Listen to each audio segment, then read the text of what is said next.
বন্ধুরা আজকে তোমাদের জন্য বলতে চলেছি এএনএম জিএনএম 2025-এর জন্য কবে থেকে ফর্ম ফিল আপ শুরু হতে চলেছে, তোমাদের কি কি যোগ্যতা আছে, এলিজিবিলিটি ক্রাইটেরিয়া কী কী দরকার। এই 2025 থেকে শোনা যাচ্ছে এএনএম নাকি উঠে যাচ্ছে, এটা কি সত্যি?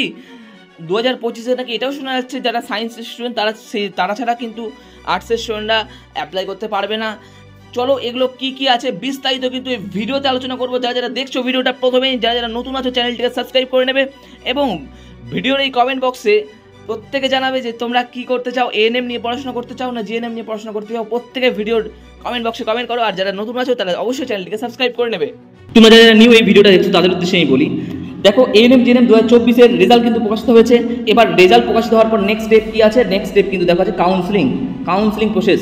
তো এই কাউন্সিলিং প্রসেসটা তোমরা কী করে করবে, কীভাবে কলেজ সাজাবে, যাদের র্যাঙ্ক দূরে তারা কী করে কলেজ সাজাবে, এভরিথিং সমস্ত কিছু এই চ্যানেলে তোমরা পেয়ে যাবে। তার জন্য কি করতে হবে, এই যে দেখো নিচে একটা হোয়াটসঅ্যাপ গ্রুপ আছে, এই হোয়াটসঅ্যাপ গ্রুপের লিঙ্ক দেখো এই ভিডিওর কমেন্ট বক্সে যাও, প্রত্যেকে যাও ভিডিওর কমেন্ট বক্সে, সেইখানে দেখো একটা লিঙ্ক দেওয়া আছে যে এএনএম জিএনএম 2024 কাউন্সিলিংয়ের জন্য আমাদের গ্রুপে যুক্ত হও। তো এইখানে এই গ্রুপটায় তোমরা লিঙ্ক পাবে, যুক্ত হয়ে যাবে। কেন যুক্ত হবে? কারণ বললাম যেহেতু তোমরা নিউ আছো, হয়তো আগে করোনি বা যারা যারা করেছো, তো তোমাদের সবার সুবিধার্থে কিন্তু আমরা এই গ্রুপটাই সমস্ত কিছু নোটিফিকেশন দেবো, সমস্ত কিছু আপডেট এই গ্রুপে দেবো। যে পিডিএফগুলো হচ্ছে মেডিকেল সার্টিফিকেট কী করে বানাবে, ডোমিসাইল সার্টিফিকেট কী করে বানাবে, এই পিডিএফগুলো সমস্ত কিছু এই গ্রুপে তোমরা পেয়ে যাবে। তো যারা যারা নতুন আছো ভিডিওটা দেখছো, প্রত্যেকেই কাউন্সিলিং হেল্পের জন্য এই গ্রুপে তোমরা প্রথমে যুক্ত হয়ে যাও, কারণ সবার আগে আমরা এই গ্রুপে কিন্তু নোটিফিকেশন প্রোভাইড করবো।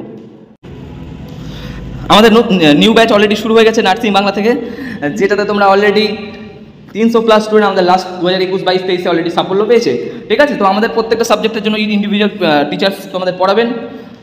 ম্যাথে তোমাদের গাইড করে দেবেন বঙ্কিম স্যার, লাইফ সায়েন্স পড়াবেন পলাশ স্যার, রিনা ম্যাম তোমাদের জিকে করাবেন, রিজনিং করাবেন দেবুল্লা ম্যাম, ইংলিশ করাবে বিশ্বজিৎ স্যার। অর্থাৎ প্রত্যেকটা সাবজেক্টের জন্য ইন্ডিভিজুয়াল টিচার এটা তোমাদের গাইড করছে। দেখো স্ক্রিনে যে নাম্বারটা আছে দেওয়া, সেই নাম্বারে যোগাযোগ করে নাও যারা ব্যাচে অ্যাডমিশন নিতে চাইছো। বা তারও এএনএম জিএনএম 2024-এর ব্যাচে আমাদের সর্বোচ্চ ব্যাচে হাইস্ট গেছে মুন্নি আক্তার রনি। সে আমাদের পেড ব্যাচের স্টুডেন্ট, 101 তার প্রাপ্ত স্কোর, এবং তার এসে এএনএমে র্যাঙ্ক করেছে 95 এবং জিএনএমে তার র্যাঙ্ক হয়েছে 105। তো এই স্কোরটা যে সে করেছে তাকে কিন্তু যথেষ্ট পরিশ্রম করতে হয়েছে। এবং বলে রাখি, দেখো তোমাদের কিন্তু একটা সঠিক গাইডেন্স চাই, গাইডেন্স ছাড়া কিন্তু কেউ কখনো সঠিক লাইনে যেতে পারে না। দেখো এবার তোমরা নিজেরাও বাড়িতে পড়াশোনা করতে পারো। এবার তোমরা যদি মনে করো যে কেউ গাইডেন্স চাইছো কোনো পার্সোনালভাবে, তোমরা আমাদের সাথে যোগাযোগ করে নিতে পারো। কারণ দেখো একটা শিশু যখন বেড়ে ওঠে, প্রথমেই কিন্তু সে তখন নিজে দাঁড়াতে পারে না, তাকে কিন্তু হাঁটিয়ে বাবা মারা কিন্তু হাঁটায়। আস্তে আস্তে সে কিন্তু হাঁটা শিখে, কথা বলা শেখে, সমস্ত কিছু সে শিখে যায়। তো তাকে কিন্তু কে গাইড করে? বাড়ির মা হয়তো গাইড করে বা বাবা গাইড করে। তো ঠিক তেমনই আমরাও কিন্তু তোমাদেরকে একটা গাইডেন্স প্রোভাইড করব। ঠিক আছে, তো তোমরা যারা যারা ব্যাচে অ্যাডমিশন নিতে চাইছো, স্ক্রিনে মেনশন নাম্বারে অবশ্যই তোমরা যোগাযোগ করে নিতে পারো। আর আমাদের সেকেন্ড টপার হচ্ছে, স্কোর করেছে 97। ঠিক আছে, তার জিএনএম র্যাঙ্ক 224, এএনএম র্যাঙ্ক 203, তোমরা স্ক্রিনে দেখতেই পাচ্ছ আমাদের ব্যাচের সেকেন্ড টপার। আর আমাদের ব্যাচ থেকে থার্ড হয়েছে আবু ওহাব, যার প্রাপ্ত স্কোর 94, এবং সে যেহেতু ছেলে, তো সে ছেলের মধ্যে থেকে ব্যাচে হাইয়েস্ট পেয়েছে এবং তার জিএনএম র্যাঙ্ক হয়েছে 334। সে কিন্তু সরকারি কলেজ অবশ্যই পেয়ে যাবে। তো তারা কিন্তু ভালো পরিশ্রম করেছে। এটা হচ্ছে আমাদের ফার্স্ট, সেকেন্ড, থার্ড, এবং 80+ বা 90+ কিন্তু অনেকে পেয়েছে, প্রায় 100-100-র উপর স্টুডেন্ট ছেলে মেয়ে পেয়েছে। তো তোমরাও কিন্তু পাবে, তোমাদেরকেও তার জন্য খাটতে হবে, পরিশ্রম করতে হবে। প্রথমে তোমাদের বলবো, সায়েন্স ছাড়া কি জিএনএম দেওয়া যাবে না? অনেকে কিন্তু এই একটা প্রশ্ন উঠেছে যে সায়েন্স ছাড়া নাকি 25 সালে জিএনএম দেওয়া যাবে না। দেখো তোমাদেরকে আমি প্রথমে বলে রাখি যে 2021 সাল থেকে প্রথম কিন্তু নার্সিংয়ের এন্ট্রান্স এক্সামটা চালু হয়েছে। অর্থাৎ 2021-এ পরীক্ষা হয়েছে, 2022-এ হয়েছে, 2023-এ এক্সাম হয়েছে, 2024-এ এই 4ই আগস্ট এক্সামটা কিন্তু সংগঠিত হয়েছে। অর্থাৎ এই 4 বছর কিন্তু এক্সাম হয়েছে। এই 4 বছর যারা যারা পরীক্ষার এলিজিবিলিটি ক্রাইটেরিয়া কী ছিল, অর্থাৎ এইচএস পাস থাকলেই হবে, সে সায়েন্সের স্টুডেন্ট হোক বা আর্টসের স্টুডেন্ট হোক, ডাজেন্ট ম্যাটার। সায়েন্সের স্টুডেন্টরাও এলিজিবল ছিল, আর্টসের স্টুডেন্টরাও এলিজিবল ছিল। এবার এই একটা গুজব রটেছে, যে এই গুজবটা কিন্তু প্রায় 2024 সাল থেকেই রটেছিল। অর্থাৎ যখন 2023-এর পরীক্ষাটা হয়েছিল, তখন অনেকেই বলেছিল যে 2023-এর পর, অর্থাৎ 2024 থেকে নাকি জিএনএম সায়েন্সের স্টুডেন্ট ছাড়া আর্টসের স্টুডেন্টরা দিতে পারবে না। কিন্তু ওই যে বললাম, গুজবে তো অনেক কিছু হয়ে যায়। ঠিক আছে, তো এটা হচ্ছে বিষয়। তো গুজব এটা একটা রটেছে, এবং এই গুজবটা এবছরও রটছে। 2025-এ কি সায়েন্সের স্টুডেন্ট ছাড়া আর্টসের স্টুডেন্ট বসতে পারবে না? এটা কিন্তু ভুল ধারণা। দেখো, যদি সত্যি তাই হতো তাহলে কিন্তু ডাব্লিউবিজেইর বোর্ডের তরফ থেকে কিন্তু আগে থেকে একটা নোটিফাই করে দেবে, ঠিক আছে? পরীক্ষার 4-5 মাস আগে থেকে একটা নোটিফিকেশান দেবে, বা এরকম হবে যে 2025-এ তোমাদের যারা সায়েন্সের স্টুডেন্ট বা আর্টসের স্টুডেন্ট প্রত্যেকে অ্যাপ্লাই করতে পারবে, হয়তো 2026 থেকে পারবে না। যদি এই রুলসটা করে তাহলে অন্তত তারা 6 মাস বা 1 বছর আগে থেকে জানাবে। হঠাৎ করে কিন্তু চেঞ্জেস আসবেই না, কখনও চেঞ্জেস আসবে না। তো সুতরাং যারা যারা ভাবছে যে 2025-এ কি যারা যারা আর্টসের স্টুডেন্ট তোমরা আছো তারা কি পরীক্ষায় বসতে পারবে না? অবশ্যই পরীক্ষায় বসতে পারবে, অবশ্যই।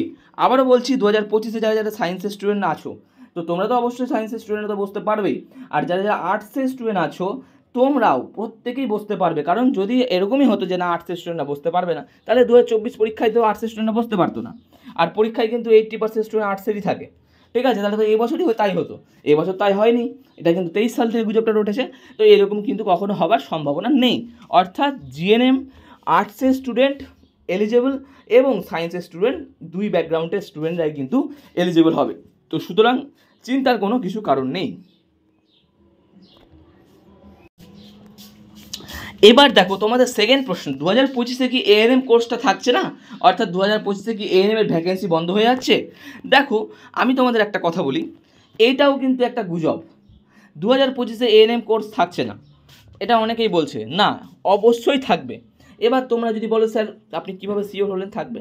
দেখো, তোমাদেরকে একটা আমি কথা বলি, প্রত্যেক বছর কিন্তু একটা মানে গ্রাফটা আমি তোমাদের বলছি, এই গ্রাফটা তোমরা ভালো করে বুঝবে। এই গ্রাফটা ধরো এইখানে নিউ কামিং স্টুডেন্টরা ঢুকছে, আর এখানে কি হচ্ছে এক্সিট, এই গ্রাফটা হচ্ছে এক্সিট। এবার ভালো করে গ্রাফিক্যাল আমি তোমাদের রিপ্রেজেন্টেশন করছি যাতে বুঝতে অসুবিধা না হয়। তোমাদের জন্য আমি এত কিছু খাটছি, পরিশ্রম করছি, ভিডিওতে একটা লাইক তো অন্তত দাও, একটা কমেন্ট তো করো, তোমরা কোন জেলা থেকে দেখছো ভিডিওটা। তোমাদের যদি কমেন্ট পাই, তোমাদের যদি একটা ভালো তোমাদের থেকে ফিডব্যাক পাই, তাহলে তোমাদের জন্য এরকম আরও ভিডিও নিয়ে আসবো, এরকম হাজার হাজার লাখ লাখ ভিডিও আনবো, তোমাদের পাশে শেষ অবধি থাকবো। কিন্তু অন্তত প্লিজ একটা কমেন্ট তো অবশ্যই করো আমার জন্য, ঠিক আছে? এবার দেখো, এইখানে ধরো 2023 বা 2024-এর নিউ কামিং যারা স্টুডেন্ট তারা এএনএমে ঢুকছে, ভালো করে বুঝবে, এএনএমে ঢুকছে মানে তারা এএনএম কোর্সে পড়াশোনা করতে ঢুকছে, যেটা 2 বছরের কোর্স, ঠিক আছে? কোর্স শেষে কিন্তু তারা চাকরি 100% পাবে।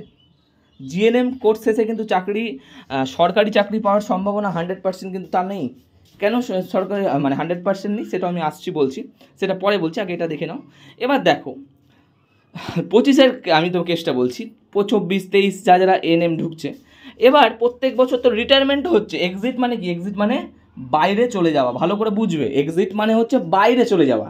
ধরো কেউ একটা দরজা দিয়ে প্রবেশ করছে, যেটাকে বলা হয় কি প্রবেশ, ঠিক আছে? আর একটা কী বলা হয়, যেটাকে বলে এক্সিট, চলে যাচ্ছে। তো ধরো একজন প্রবেশ যে করছে, অবশ্য রিটায়ারমেন্টও হচ্ছে প্রত্যেক বছরই। যাদের মানে এজ 60 হচ্ছে, 60 এজটা কিসের এজ তোমরা বলো? 60 এজে কি হয়? 60 এজে কিন্তু রিটায়ারমেন্ট হয়, এই এজে রিটায়ারমেন্ট হচ্ছে। তাহলে প্রত্যেক বছরই মানে যাদের এএনএম দিদিরা, মানে এএনএমদেরকে তো বেশিরভাগ দিদিই বলে, এএনএম দিদিরা 60 বছরে যে রিটায়ারমেন্ট হচ্ছে, তো সেই ভ্যাকেন্সি তো একটা খালি থেকে যাচ্ছে। সেই ভ্যাকেন্সি কাকে নেবে? অবশ্যই এএনএম এক্সাম দিয়ে নিতেই হবে। তো সুতরাং এএনএমের ভ্যাকেন্সি কিন্তু কোনো দিনও কিন্তু মানে ক্লোজড হবে না। বারবার বলছি, কোনো দিনও ক্লোজ হবে না। কেন ক্লোজ হবে না? কারণ দেখো, একটা জিনিস সিম্পল ব্যাপার বোঝো, তোমরা ফার্স্ট ইয়ারে কলেজে ভর্তি হচ্ছ, আমরা একটা সিম্পল হিসাব তোমাদের বলছি। ধরো তোমরা 2024 সালে একটা কোনো কলেজে ভর্তি হচ্ছ ফার্স্ট ইয়ার, ঠিক আছে? তোমরা সেকেন্ড ইয়ারে পড়াশোনা করবে, থার্ড ইয়ারে পড়াশোনা করবে, তারপর কালের নিয়মে তোমাকে চলে যেতে হবে সেই কলেজ ছেড়ে। তুমি যে কলেজ ছেড়ে গেলে, তোমার মতো ধরো তোমাদের ব্যাচে 50 জন পড়তো, 50 জন যে কলেজ ছেড়ে চলে গেলে, তো এখানে একটা ভ্যাকেন্ট থেকে যাচ্ছে। তো এই ভ্যাকেন্ট কে পূর্ণ করবে? নিউ স্টুডেন্ট অ্যাডমিশন যদি না হয় তাহলে তো সেই ভ্যাকেন্ট পূর্ণ হবে না। তো সেন্টার তো সাব সেন্টারগুলো তো খালি থেকে যাবে, তাহলে তো মানুষ মরে যাবে।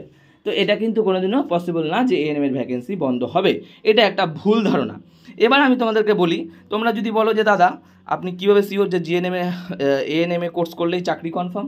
দেখো, আমি তোমাদের একটা জিনিস বুঝাচ্ছি, একটা হচ্ছে এএনএম, একটা হচ্ছে জিএনএম। দেখো, জিএনএমটা 2 বছরের কোর্স, না আমি ভুল বললাম, জিএনএমটা 3 বছরের কোর্স, এএনএমটা 2 বছরের কোর্স, ঠিক আছে? এইবার দেখো, এএনএম কোর্স করে তুমি কিন্তু 100% চাকরি পাবে, সরকারি চাকরি পাবে 100%। মানে 2 বছর কোর্স করার পর কিন্তু তুমি চাকরি পাবেই। এই জন্য কিন্তু এএনএমের কাট অফটা দিনে দিনে কিন্তু হাই যাচ্ছে। আর জিএনএমের দেখো, জিএনএমে কোর্স শেষে তুমি চাকরি পেয়ে যাবে, কিন্তু সেই ক্ষেত্রে সরকারি চাকরি পাওয়ার সম্ভাবনা কিন্তু 100% নেই। তুমি একটা কোনো প্রাইভেট হসপিটালে বলো বা প্রাইভেট কিছুতে একটা অবশ্যই জব পেয়ে যাচ্ছ। এবার সরকারিতে পাওয়ার জন্য তোমাকে কী করতে হবে, তোমাকে একটা এক্সাম দিতে হবে, মানে এক্সাম বলতেও তোমার ইন্টারভিউ নেবে। এবার সেটা 2021 সালে কিন্তু লাস্ট হয়েছিল, 21-এর পর কিন্তু 22, 23, 24 এখন অবধি কিন্তু এক্সামটা হয়নি। তো তোমার কোর্স শেষেই কিন্তু জিএনএমে চাকরি ওরকম গ্যারেন্টি নেই। তোমাকে কোর্স শেষে 1-2 বছর, 3 বছর, 4 বছর ওয়েট করতে হবে, ঠিক আছে? যতদিন না নোটিফিকেশান বেরোচ্ছে ততদিন তোমাকে প্রাইভেট একটা জব, মানে প্রাইভেট হসপিটালে বা নার্সিং হোম বা ক্লিনিকে তোমাকে কিন্তু জব করতে হবে। তো আস্তে আস্তে তারপর জব করার পর তোমার যখন ভ্যাকেন্সি বেরোবে তখন তোমাকে অ্যাপ্লাই করতে হবে। এবার অ্যাপ্লাই করলেই যে তুমি চাকরি পাচ্ছ তাও কোনো ব্যাপার নেই, ঠিক আছে? এবার অ্যাপ্লাই করে তোমাকে ভালোভাবে পারফর্ম করতে হবে, পারফর্ম করলে তুমি চাকরিটা পেয়ে যাবে। তো এটা হচ্ছে বিষয়। আর এএনএমের ওরকম কোনো ব্যাপার নেই। এবার তোমাকে আমি একটা ডেটা বলি, দেখো এএনএম কাদেরকে বলে? এএনএম তাদেরকে বলে, দেখবে গ্রামগঞ্জের দিকে দেখবে যে, ঠিক আছে, যারা গ্রামগঞ্জ মানে গ্রামীণ যে স্বাস্থ্যকেন্দ্রগুলো হয় না, গ্রাম পঞ্চায়েতের গ্রামীণ যে স্বাস্থ্যকেন্দ্র, সেই স্বাস্থ্যকেন্দ্রে কিন্তু এই এএনএম থাকে। এদেরকে কি এএনএম বলে? মাথায় রাখবে, এদেরকে বলা হয় ফার্স্ট এএনএম। এএনএমের দুটো ভাগ আছে, একটা ফার্স্ট এএনএম, একটা সেকেন্ড এএনএম। এদেরকে বলা হয় ফার্স্ট এএনএম, এরা ফার্স্ট এএনএম থাকে। এবার ফার্স্ট এএনএমের কাজ হচ্ছে ফিল্ড ভিজিট করা, তারপর তোমার হচ্ছে গর্ভবতী যে মহিলাগুলো তাদেরকে ইঞ্জেকশন দেওয়া, বাচ্চাদের পোলিও খাওয়ানো, তারপরে যে থ্যালাসেমিয়া বিভিন্ন যে ডিজিজগুলো আছে তো সেগুলো সমস্ত কিছু টিকাকরণ, এগুলো কিন্তু বিষয়গুলো আছে। এবার দেখো এএনএমদের কাজ হয় কিন্তু সাব সেন্টারে, গ্রামের যে সাব সেন্টারগুলো হয় সেই সাব সেন্টারে এই এএনএম দিদিদের কাজ। এএনএমকে কী বলি? এএনএম দিদি বলি। দেখবে পিঙ্ক কালারের যে শাড়ি পরে থাকে তাদের এএনএম দিদি বলা হয়। দেখবে ভিডিও থাম্বনেলে দেওয়া আছে, যে দিদিটা দেখবে পিঙ্ক কালারের শাড়ি পরে আছে তারাই কিন্তু এএনএম, ঠিক আছে? এবার দেখো একটা গ্রামীণ স্বাস্থ্যকেন্দ্রে, এটা তোমরা জানো কি না জানি না, 5,000 মানে 5,000 ধরো পপুলেশন, ঠিক আছে, মানে জনসংখ্যা, অর্থাৎ 5,000 জনসংখ্যা মানে যদি বেশি হয়ে যায়, ঠিক আছে, ধরো পপুলেশন 5,000 আছে, 5,000-এর জন্য কিন্তু তোমার সেইখানে একটা এএনএম দিদি কাজ করছে, ঠিক আছে? এবার এদের একটা গ্রুপ থাকে। এবার যখনই জনসংখ্যাটা দেখা গেল 5,024 সালে তার সংখ্যা 5,000 আছে। এবার দেখো দিনে দিনে কিন্তু জনসংখ্যা বাড়ছে, তোমরা তো এটা জানো, জনসংখ্যা কমছে না, জনসংখ্যা দিনে দিনে বাড়ছে, ঠিক আছে? কারণ ইন্ডিয়াতে হচ্ছে বার্থ রেটটা বেশি ডেথ রেটের থেকে, ঠিক আছে? তো সেই ক্ষেত্রে দেখো 2027 সালে বা 2028 সালে দেখা গেলো সেই সেন্টারে 7,000 বা 17,000 বা 10,000 লোক হয়ে গেল। তো সেই সেন্টারটা কিন্তু তখন, সেই সাব সেন্টার কিন্তু তখন একটা এএনএম বা ওই এএনএমের যে গ্রুপ আছে তারা কিন্তু আর দেখতে পারবে না। তখন তাদের কি হবে, ধরো 5,000-এর উপর যেই চলে যাবে তখন তাদেরকে কিন্তু এখানে আবার নতুন এএনএম রিক্রুটমেন্ট করতে হবে, মানে এখানে আর একটা নতুন এএনএমকে রাখবে। মানে একটা এএনএম বা এএনএমের গ্রুপে কিন্তু 5,000-এর বেশি সদস্য যেই পপুলেশন যে এরিয়া তার বেশি হয়ে গেলে তারা কিন্তু সেটা মানে তখন সাব সেন্টারটা ভাগ করে দেয়। তাহলে কি এখানে যদি 5,000 থেকে ফিউচারে মেম্বার বেড়ে 7,000, 8,000 হয়ে যায়, তখন তো আরও নার্স লাগবে মানে কি, তো এই ভ্যাকেন্সির জন্য তো এএনএমকে নেবেই, কারণ এই পোস্টে যারা আছে সিনিয়ররা তারা তো রিটায়ার করে যাবে 60 ইয়ার্সে। তো এবার 60 ইয়ার্সে রিটায়ার করলে মানে এখানে তো একটা নিউ এএনএম দিদি লাগছেই, প্লাস সেইখানে জনসংখ্যা যখনই 5,000 থেকে বেড়ে 6,000, 7,000, 8,000, 10,000 হয়ে যাচ্ছে, তখন তো সেখানে আবার নতুন একটা এএনএম দিদিকে রাখতে হবে। তো সেই ক্ষেত্রে কি সিট কি কমবে? না, সিট কমছে না, সিট কিন্তু একটা বাড়ার চান্সেস আছে। আর এএনএম কিন্তু কখনোই, ঠিক আছে, কখনোই কিন্তু বন্ধ হবে না, এটা কিন্তু তোমাদেরকে আমি প্রথম থেকেই বলে রাখছি। এএনএম কিন্তু কোনোদিনও বন্ধ হবার সম্ভাবনা নেই, ঠিক আছে? এবার যদি কোনোদিনও বন্ধ হয় তো সেটা কিন্তু আগে থেকে একটা অবশ্যই নোটিফিকেশান দেবে। তো এখন কিন্তু কোনো বন্ধ হওয়ার চান্সেস নেই, ঠিক আছে? আর তোমরা ভালো করেই জানো যে এএনএম যেটা রিক্রুটমেন্ট প্রত্যেক বছরই কিন্তু হচ্ছে। ধরো 2021 সালে যারা যারা কোর্স করেছিল, তো তোমরা তো জানোই, যারা যারা 2021-এর ব্যাচ ছিল, এই 23-এর কমপ্লিট করেছে, মোটামুটি 23-এর শেষের দিকে তারা চাকরি পেয়ে গেছে। তো এটা কিন্তু এএনএম যারা করছে 2021, 22, 23, 24, 25 প্রতিটা ব্যাচই কিন্তু চাকরি পাবে, মানে চাকরির সিকিউরিটিটা থাকছেই, এটাই হচ্ছে মেন ব্যাপার। তোমাদের দেখো আমি একটা খবর কাগজের পেপারে একটা রিপোর্ট কিছুদিন আগে এই আর্টিকেলটা বেরিয়েছিল, তো সেই আর্টিকেলটা আমি ভালোভাবে রেখেছিলাম তোমাদের দেখানোর জন্যই। এখানে কি বলেছে দেখো, এখানে বলেছে নার্সদের সংগঠনে নার্সেস ইউনিটির সম্পাদক ভাস্বতী মুখোপাধ্যায় বলেন, ভালো করে লেখাটা পড়ো, গ্রিন কালার হাইলাইট করা আছে, অনেক সরকারি হাসপাতালে 50 থেকে 60% নার্স স্টাফ কম রয়েছে। কি বলছে? অনেক সরকারি হাসপাতাল, বেসরকারি না কিন্তু, সরকারি হাসপাতালে 50 থেকে 60% নার্স, 50% নার্স কম রয়েছে।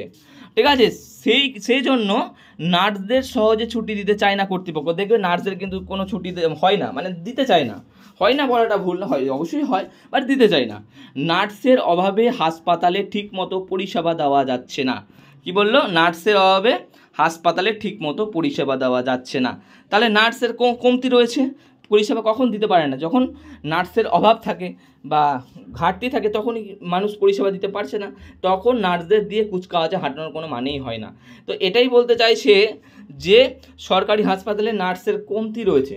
তাহলে কমতি রয়েছে মানে কি? অবশ্যই তাহলে এখানে রিক্রুটমেন্ট অবশ্যই হবে। তাহলে ফিউচারে কি কখনোই জিএনএম নিয়েও যারা পড়াশোনা করছো তোমরাও ঘাবড়াবে না, তোমরা 2-3 বছর হয়তো ওয়েট করতে হতে পারে, বাট তোমরাও চাকরি পেয়ে যাবে। ঠিক আছে, কারণ যেহেতু নার্সিংহোম চাকরিটা এএনএম হয় না, জিএনএমদেরই হয়। তো জিএনএম নিয়ে যারা পড়াশোনা করছো তোমরা ধরো যারা 24-এ অ্যাডমিশন নিচ্ছ, চান্স পেয়ে যাবে সরকারিতে। তোমাদের 27 সালে কমপ্লিট হয়ে যাওয়ার পর, ধরো 27 সালে কমপ্লিট হবে, হয়তো 1-2 বছর 3 বছর ওয়েট করলে 29-30-এর মধ্যে তোমরাও পেয়ে যাবে। ধৈর্য ধরলে অবশ্যই তোমরাও চাকরি পাবে। ধৈর্য হারাতে হবে না, ধৈর্য ধরে রাখতে হবে, কারণ প্রত্যেকটা হাসপাতালেই কিন্তু নার্সিং স্টাফ কম রয়েছে। তো এই নার্সিং স্টাফ তো পূরণ করতেই হবে। তো এটাই হচ্ছে ইস্যু। তো ভিডিওটা যদি ভালো লেগে থাকে প্রত্যেকে প্রচুর প্রচুর প্রচুর শেয়ার করে দাও তোমাদের বন্ধুদের, এবং চ্যানেলে নতুন থাকলে চ্যানেলটা সাবস্ক্রাইব করে নাও। দেখা হচ্ছে পরবর্তী ভিডিওতে। Tata, bye bye.